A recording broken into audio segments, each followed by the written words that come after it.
스페이스 X의 기업 가치가 491조 원에 달한다는 소식이 나왔습니다. 내년 스타링크 국내 도입으로 지금보다 더욱 성장이 기대되고 있는 상황에 이 종목이 수혜주로 급등하니 영상에서 꼭 확인하시길 바랍니다.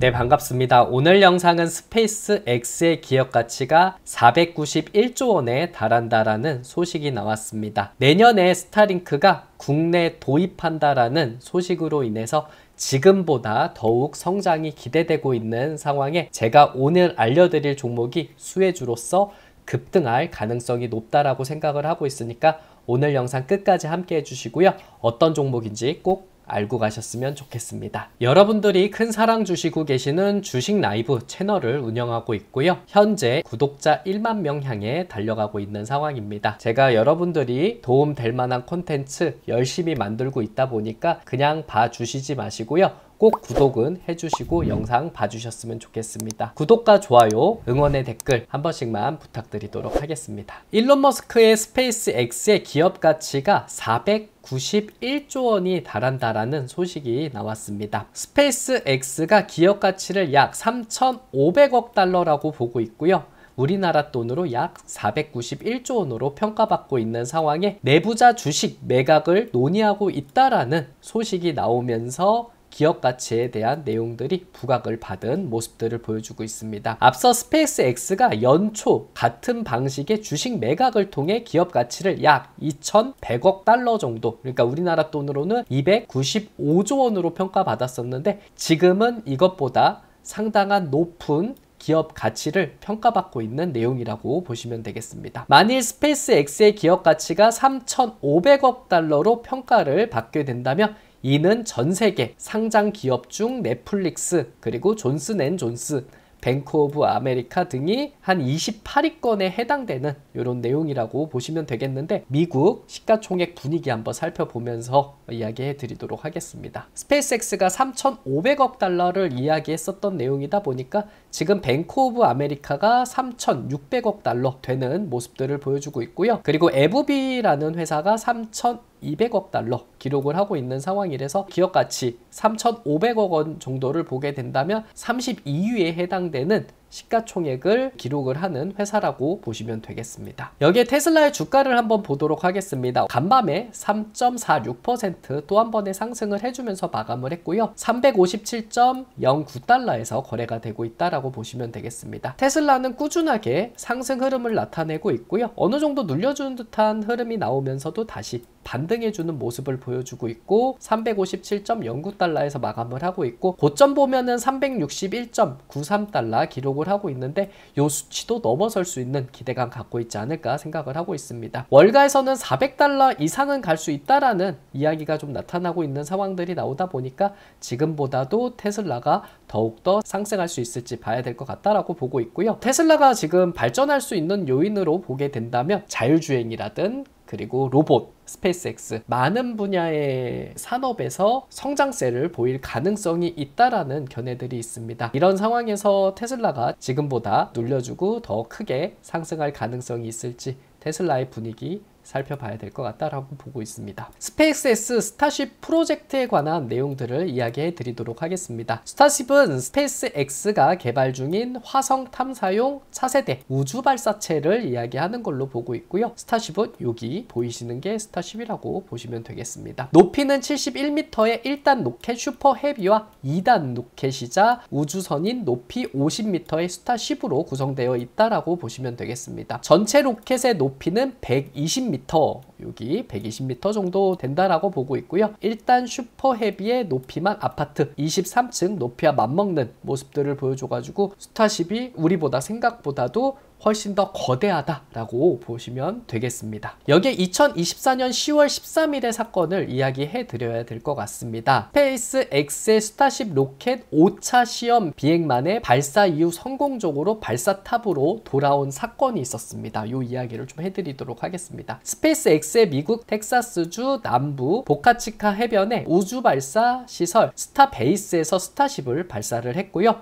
발사 3분여 만에 전체 2단 발사체의 아랫부분인 슈퍼 헤비 로켓이 상단 우주선 스타쉽에서 순조롭게 분리되는 내용이 있었습니다. 7분 후 슈퍼 헤비가 우주에서 지구로 돌아와서 수직 착륙하는데 처음으로 성공하는 내용들이 있었던 상황이었었고요. 이것이 이슈화되는 내용들이 있었습니다. 여기서 쏘아올린 1단 로켓을 다시 지상으로 착륙시켰다라는 점이 키포인트다라고 볼 수가 있겠고, 쏘아올린 로켓이 발사탑으로 수직 하강하고 발사탑에 설치된 젓가락 모양의 두 팔 로봇이 이렇게 붙잡는 이런 내용들이 있기 때문에 이것이 현대의 과학에 대한 내용으로서 이게 가능할지에 대한 상상을 했었는데 이 상상이 현실로 부각되는 모습을 보였습니다. 일단 로켓이 이렇게 착륙하는 모습을 보여주고 여기에 로봇 팔이 로켓을 붙잡은 내용이 있다라고 보시면 되겠습니다. 이 발사체를 다시 한번 재활용할 수 있다라는 이런 내용으로 로켓을 발사할 때 많은 돈이 들어갈 수 있는 거를 어느 정도 절약할 수 있는 가능성이 있지 않을까 생각을 해볼 수가 있겠습니다. 4차 시험 비행까지 슈퍼 헤비는 멕시코만 바다에 하강에 입수했는데 이제 영화 속 괴물 고질라를 비유해서 메가질라라고 이름을 붙여진 로봇 팔 속으로 다시 돌아온 내용들이 있기 때문에 메카 고질라라고 보고 있잖아요. 그래서 메카 고질라라는 이런 로봇 팔이 딱 로켓을 붙잡았다라는 내용이 있습니다. 2024년 10월 13일에는 굉장히 기록에 남는 사건이었다라고 보시면 되겠습니다. 스페이스X가 또 스타링크에 대한 사업도 진행을 하고 있는 상황이기 때문에 스타링크도 어느 정도 또 집중을 해야 되는 내용이지 않을까 생각을 하고 있습니다. 일론 머스크의 우주기업 스페이스X가 위성 인터넷 서비스 스타링크를 위해 최근 7,000개 이상의 통신 위성을 쏘아 올린 내용이 있었습니다. 스페이스X는 2021년까지 12,000개 위성을 띄워서 전 세계 인터넷망을 구축한다라는 목표를 세우고 있는 상황이라서 지금보다 더 많은 위성을 촘촘히 띄운다라고 보시면 되겠습니다. 그래서 이렇게 스타링크를 전 세계 글로벌 쪽으로 쓸 수 있도록 촘촘히 띄우겠다라는 내용이라고 보시면 되겠습니다. 이미 글로벌 곳곳에서 서비스를 하고 있는 내용이 있고요. 내년이면 우리나라에서도 스타링크의 위성통신 서비스가 이루어질 것이라고 예상되고 있는 상황이라서 스타링크가 위성통신 서비스가 이루어지게 된다면은 이 스페이스X에 대한 성장이라든 테슬라의 성장으로 또 이어질 수 있는 가능성이 있지 않을까 생각을 하고 있습니다. 적에도 위성 같은 경우에서는 꼭 필요한 내용이라고 보시면 되겠습니다. 지진이라든 전쟁 같은 재난이 이루어지는 상황이 있었을 때 통신을 자유롭게 또 이용할 수 있는 상황이 있고요. 그리고 자율주행이라든 그리고 선박 안에서도 이 위성통신을 가지고 활용할 수 있는 게 또 무궁무진하다라고 생각을 하고 있다 보니까 지금 5G보다도 이제 위성에서 쏘아 올리는 적에도 위성통신 서비스가 지금보다도 훨씬 더 발전 가능성이 있지 않을까 이렇게 생각을 하고 있습니다. 적에도 위성에 대해서 한번 이야기해 드리도록 하겠습니다. 위성통신 서비스 같은 경우에 적에도 위성을 기반으로 하는 내용이 있는데 적에도 위성은 고도 300에서 1500km 그러니까 여기가 적에도거든요. 보이시는 대로 250에서 2000km 되는데 이 안에서 해결되는 게 적외도다라고 보시면 되겠습니다. 정지궤도 위성 같은 경우에 고도 36,000km에서 정지궤도는 훨씬 더 먼 상황을 보여주고 있죠. 지구에서 적외도 같은 경우에 가까워서 짧은 지연 시간으로 고속 통신을 제공할 수 있어 차세대 통신 인프라의 혈관으로 인식되고 있는 상황입니다. 정지궤도까지 전파가 갔다가 다시 돌아오는데 시간이 오래 걸리는 상황들이 있는데 저궤도 같은 경우에 거리가 짧은 지연 시간으로 인해서 차세대 통신 인프라로 활용될 수 있는 가능성에 대해서 또 기대되고 있는 내용이라고 보시면 되겠습니다. 전송 속도와 지연 시간은 LTE에 상응하는 수준이라서 이렇게 엄청나게 느리다라고 생각할 수 있는데 LTE 수준이고 저궤도 통신을 이용을 하게 된다면 우리나라에서 다른 나라를 간다고 하더라도 로빙 없이 활용할 수 있는 게 큰 특징이라고 볼 수가 있겠죠. 가장 많은 위성 통신을 쏘아 올린 거는 스페이스X로 유럽의 원앱이라는 회사가 있고요.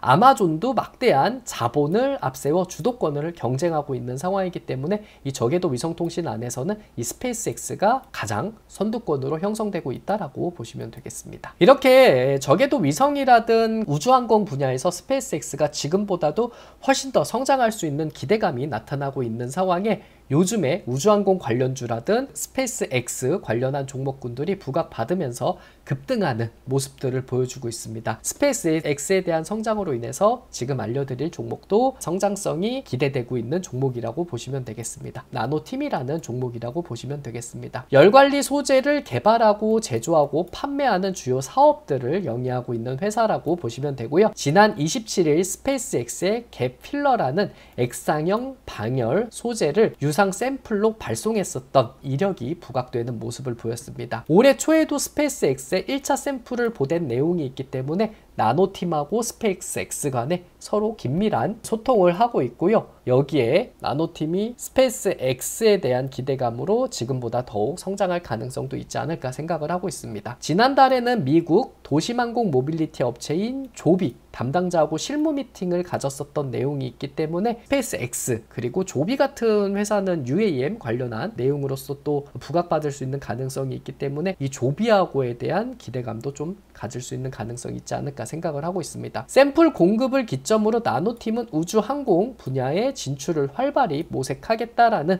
내용을 또 보여주고 있는 상황이라서 2차 전지 관련해서 열관리 이 내용으로 부각받으면서 주가에 대한 흐름이 나왔다면 지금은 우주항공 분야로서 사업을 넓혀가고 있는 상황들이라고 보시면 될 것 같고요. 여기에 대한 기대감으로 주가가 더욱 상승할 가능성이 있지 않을까라는 생각을 해볼 수가 있겠습니다. 나노팀 같은 경우에 오늘 장중 11.32% 상승해 주다가 밀리는 모습들을 보였습니다. 조금 더 밀려주게 된다면은 한 8,500원 선까지는 눌릴 가능성이 있지 않을까 생각을 하고 있으니까 8,500원부터 분할로 접근하시는 게 좋을 것 같고요. 한 번 더 올라서게 된다면 만원 부근에서 저항을 맞을 가능성이 있다라고 보고 있습니다. 만원 이겨내게 된다면은 다시 한번 11,000원 부근에서 저항을 맞을 가능성이 있지 않을까 이렇게 생각을 해보고 있습니다. 그래서 나노팀 같은 경우에 단기적으로 포인트 잡아보시면은 8,500원 이런 구간에서 적극적으로 보셨다가 만원이라든 11,000원까지 흐름 보시고요. 여유롭게 이 종목에 대해서 성장성이라든 스페이스 X가 성장할 수 있는 기대감으로 또 좋은 흐름 나올 것 같다라고 생각을 하시는 분들은 넓게 보신다면 15,000원까지도 한 번 더 노려보시는 것도 하나의 방법이지 않을까 생각을 하고 있으니까 나노팀이라는 종목 유심히 보시면 좋겠다라고 생각을 하고 있습니다. 네, 시청해주셔서 너무나도 감사드리고요. 구독! 좋아요는 저의 큰 힘이 됩니다. 영상 그냥 봐주시지 마시고요. 꼭 구독은 해주시고 봐주시고 그리고 좋아요라든 응원의 댓글은 저의 큰 힘이 되니까 꼭 한번 부탁드리도록 하겠습니다. 오늘도 고생 많이 하셨고요. 내일은 더 유익하고 재밌는 콘텐츠로 인사드리도록 하겠습니다. 고맙습니다.